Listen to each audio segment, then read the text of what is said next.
This is George. Today, when he woke up, he had a really strong headache, so he decided to go to the doctor. When being in the hospital, Dr. Mrs. Collins suggested that next time he could ask about his problem through the medical app instead of making an appointment. George felt really interested about this topic and asked the doctor to tell him more about it.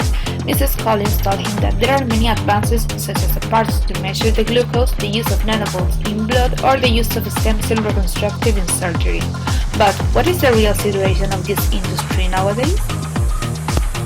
In the Netherlands, this sector invests over 2 billion euros in research and development each year, accounting 2.5% of the GDP, involving approximately 350 life sciences companies, and exporting more than 20 billion euros in medical technologies and instruments.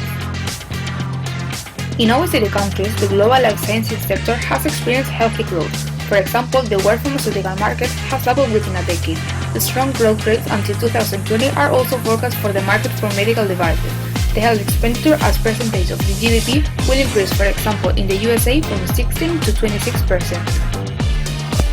These improvements will be reflected into our lives, as for example through the use of wearable sensors to control glucose levels, medication and body response, weight bearing and balance temperature, heartbeat, blood pressure and calories burned, heart rate, and hearing.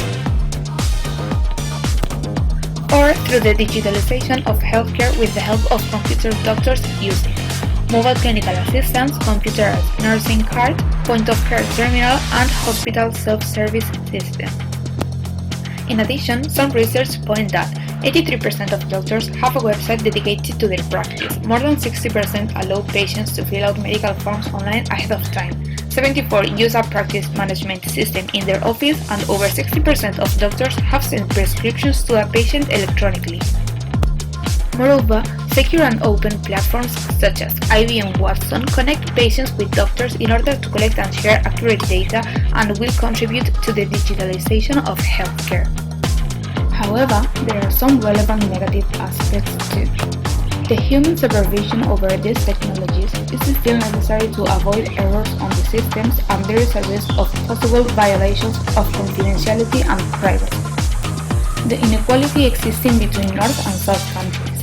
For instance, the medical technology industry in the USA and Europe represents more than 25% of investments in the life sciences sector, while in other countries such as Russia or Brazil it represents over 2%. In addition, due to the fact that some of these aspects are quite new, there is a lack of legislation, which can lead to legal problems when using these technologies. Also, humans do not trust in machines over certain situations related to health issues. And finally, there is a lack of financial investments in these areas. But a solution might be possible. It will depend on the ability of states and governments to promote investments on these challenges and help on educating citizens to use it properly, as well as adapting law to solve the legal problems existing nowadays. Another necessary measure will be to limit the power of private parties to avoid them turning these improvements into a business. George has discovered now all the positive and negative aspects that life sciences and healthcare will suffer probably in the future, as well as the main agents that will be key on implementing the appropriate measures to help people live longer and better with the help of the latest technologies and the digital tools.